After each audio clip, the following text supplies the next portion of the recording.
2019년 4월, 미국의 탐험가 빅터 베스코보가 새로운 세계 기록을 달성했습니다. 마리아나 해구를 약 11km 잠수하는 데 성공한 것인데요. 그가 그곳에서 본 것은 기묘한 물고기들과 4종류의 새로운 갑각류, 핑크색 달팽이, 그리고 비닐봉투였습니다. 여러분 안녕하세요. 아무리 세계에서 가장 깊은 바다의 바닥이라도 인류의 흔적에서 벗어나지는 못한 것 같습니다. 플라스틱 폐기물은 우리 쓰레기의 대부분을 차지하고 있는데요. 플라스틱이 분해되려면 오랜 시간이 걸리는 데다 지금도 믿을 수 없을 정도의 많은 양이 만들어지고 있기 때문입니다. 플라스틱 대량 생산이 시작된 1950년대, 그 생산량은 200만 톤이었지만 2015년에는 4억 4,800만 톤이나 되었습니다. 2050년에는 이 수치가 2배가 될 것이라고 하는데요. 플라스틱 제품의 대부분은 폐기되고 바다로 떠내려가 섬처럼 고여있거나 해안으로 몰려옵니다. 당장이라도 예비지구를 준비해야 할 정도입니다. 이렇게나 쓰레기가 넘쳐난다면 처리에도 제동이 걸리게 되는데요. 이런 쓰레기를 전부 모아 우주에 버리면 되지 않을까? 한 번쯤 그런 식으로 생각한 적이 있으셨을지도 모르겠습니다. 저희 채널은 여러분의 그런 대담한 아이디어를 영상으로 만드는 역할을 하고 있습니다.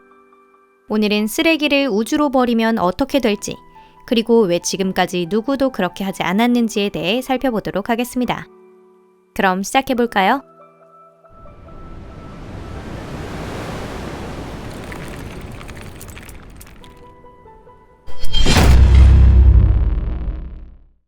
우주로 발사. 우선 우리가 우주에 무언가를 발사하려면 어떻게 하면 좋을지 가장 기본적인 방법을 생각해 보겠습니다. 지구의 중력은 모든 물체를 제대로 붙잡고 날아가지 않도록 하고 있죠. 이 힘을 극복하려면 조금 더 노력을 들여야 합니다. 우리가 공을 하늘로 던져도 공은 원래대로 돌아오니까 말이죠. 헐크 호건 같이 힘이 센 사람이라면 공을 매초 7.9km의 속도까지 가속시켜서 지구의 낮은 궤도에 올릴 수 있을 정도로 던질 수 있을지도 모릅니다. 헐크 씨가 열심히 매초 11.2km의 속도로 공을 던지면 공은 지구 밖으로 떠날 텐데요.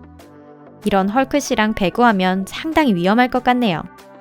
제가 말씀드리고 싶은 것은 로켓을 지구 궤도에 올리거나 혹은 궤도보다 더 멀리 이탈시키기 위해서는 로켓을 매초 7.9km 또는 더 빠른 속도로 가속시킬 필요가 있다는 것입니다.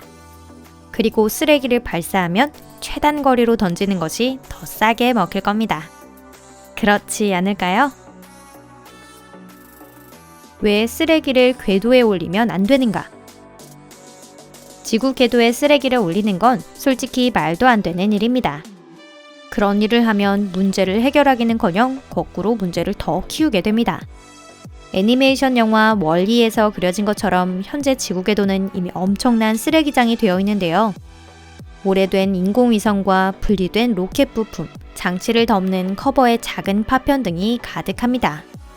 이들 쓰레기는 모두 지구의 주위를 돌고 있으며 시속 약 28,000km라고 하는 엄청난 속도가 되기도 합니다. 벗겨진 페인트 조각 하나라도 그런 속도가 되면 국제우주정거장에 심각한 위험이 됩니다. 과학자들은 국제우주정거장의 안전을 확보하기 위해서 우주 쓰레기의 움직임을 수시로 감시하고 있습니다. 아무리 작아도 위험 징후가 있다면 우주정거장의 궤도를 조금 높이거나 혹은 선원을 대피시키는 등의 지시를 내리고 있습니다. 유럽 우주기관의 데이터에 따르면 현재 지구 궤도에는 큰 물체가 34,000여 개 존재하고 지름 10cm까지 작은 물체는 무려 약 90만 개나 있다고 합니다. 이 모든 쓰레기를 추적하는 것은 불가능하겠죠? 1996년에는 아리안 로켓 파편이 프랑스의 인공위성과 충돌하기도 했습니다. 즉, 우주 쓰레기는 이미 현실의 문제인 것입니다. 앞으로도 우리가 새로운 로켓을 발사하기 위해 세계의 과학자들은 어떻게 이 우주 쓰레기를 다시 지구로 되돌릴지에 대해 고민하고 있는데요. 이런 상황에서 궤도에 더 쓰레기를 늘린다는 것은 정말 심각한 아이디어가 아닐 수 없습니다. 그뿐만이 아니에요. 지구 주위를 날던 쓰레기는 이윽고 속도를 떨어뜨려 낙하하기 시작합니다. 쓰레기의 일부는 대기 중에서 타버리지만 거대한 쓰레기는 지표에 도달할 수도 있습니다. 그것은 운석의 비와도 같은데요. 차이라고 한다면 냄새가 심하다는 부분일 것입니다. 궤도로 보내기 전에 쓰레기를 쪼개 대기 중에서 타버리게 하는 건 역시 전혀 좋은 아이디어가 아닙니다. 먼지가 불타는 과정에서 건강에 심각한 문제를 일으키는 유해한 화학물질이 배출되기 때문인데요. 지구 궤도에 쓰레기를 보내는 것은 어떻게 생각해도 불가합니다. 다른 수단을 생각해 보겠습니다. 쓰레기를 태양에 보내면 우리는 무엇을 그렇게 심각하게 고민하고 있는 걸까요? 모든 쓰레기를 태울 수 있는 거대한 소각로가 있는데 말이죠. 맞습니다. 바로 태양입니다. 그럼 우선 로켓을 준비합니다. 몇 개의 로켓이 필요할까요? 세계은행의 데이터에 따르면 인류는 연간 20억 톤의 폐기물을 내놓고 있습니다. 이 수치는 2019년의 상황이고요. 장래에는 더 늘어날 것이라고 합니다. 현재 우리가 사용 중인 로켓 중 가장 적재량이 큰 로켓은 앨런 머스크가 고안한 팰컨 헤비입니다. 이 로켓의 페이로드는 약 64톤인데 이 양은 지구의 낮은 궤도까지 실어나르는 것을 상정했을 경우의 양입니다. 태양까지 옮기게 되면 페이로드 역시 몇 배로 줄어들 것입니다.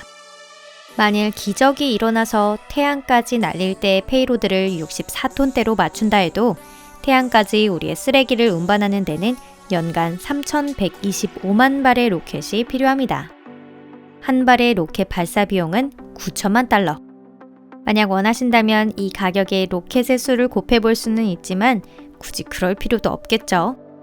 또 이 비싼 로켓은 모두 죽으러 가는 편도 비행이기 때문에 돌아올 수도 없습니다.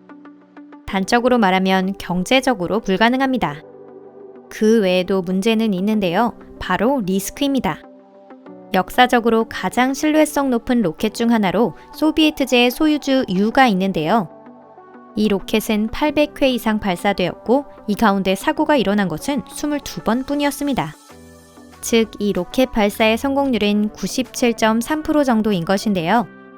이는 매우 우수한 숫자이지만 단 한 발이라도 쓰레기를 실은 로켓이 발사에 실패하게 되면 많은 문제를 일으킬 가능성이 있습니다. 먼지가 지구 궤도에 남아버리거나 지구에 떨어질 가능성도 있습니다. 그렇게 되면 현재의 우리 기술로는 어쩔 수가 없습니다. 우주 엘리베이터나 우주 앵커가 발명되기를 기다리는 게 나을 수도 있습니다. 물론 개발되는 사이에 우리가 쓰레기에 묻히지 않는다면 말이죠. 대안. 우리가 할 수 있는 일은 이제 아무것도 없냐고요? 그렇지 않습니다. 폐기물과 싸우기 위한 또 다른 멋진 방법이 있습니다. 현재 매우 인기 있는 것이 제로 웨이스트 운동인데요. 제로 웨이스트 운동 지지자들은 우리가 일상생활에서 사용하는 모든 것에 대한 의식을 높이기 위한 목적으로 일회용 플라스틱 제품 사용의 중단을 제안하고 있습니다. 칫솔은 수백만 개 단위로 바다로 떠내려가고 있는데 이는 대나무로 대체할 수 있습니다. 칵테일을 마시기 위한 빨대는 몇 번씩 사용할 수 있는 금속재로 하고 슈퍼의 비닐봉지는 에코백으로 대체할 수 있습니다. 제로 웨이스트는 가능한 모든 것을 재활용하자고 주장하고 있는데요. 페트병이나 통조림 깡통, 유리용기는 지정된 수거 장소에 놓고 유기 폐기물은 퇴비화하여 비료로 이용합니다. 이들은 모든 것에 부활의 기회를 줘야 한다고 생각하고 있습니다. 쇼핑은 리사이클 숍에서 하거나 구멍난 티셔츠는 버리지 않고 수선해서 입습니다. 이들이 생각하는 이상은 이러한 생활 습관의 개선으로 한 가족당 연간 폐기물의 양을 1리터 병의 절반 정도까지 줄이는 것입니다. 이러한 생각은 물론 훌륭하지만 개인의 책임뿐만 아니라 생산자 측에도 의식을 높이라고 요구하는 건 역시 가치 있는 일이겠죠. 플라스틱 제품, 특히 일회용 제품을 규제하는 특별한 법률이 필요하며 폐기물을 처리하는 재활용 공장도 필요합니다. 많은 나라들이 이런 것에 임하고 있지만 가장 빠른 움직임을 보이고 있는 곳이 스웨덴입니다. 스웨덴에서는 매립지에 운반되는 폐기물이 단 1%이며 나머지는 재활용됩니다. 모두 이렇게 한다면 정말 이상적일 텐데 말입니다. 오늘 영상은 여기까지입니다. 시청해주셔서 감사합니다. 결국 우리는 결코 우주에 쓰레기를 발사할 수는 없을 겁니다. 그리고 그게 낫습니다. 안 그러면 애니메이션 퓨처라마처럼 될지도 몰라요. 보신 적 있으신가요? 뉴욕 사람들이 거대한 폐기물의 공을 우주로 날렸는데 30세기가 되어 그 공이 다시 돌아와 지구와 충돌하게 된 것입니다. 애니메이션조차 이것이 안 좋다는 것을 알고 있습니다.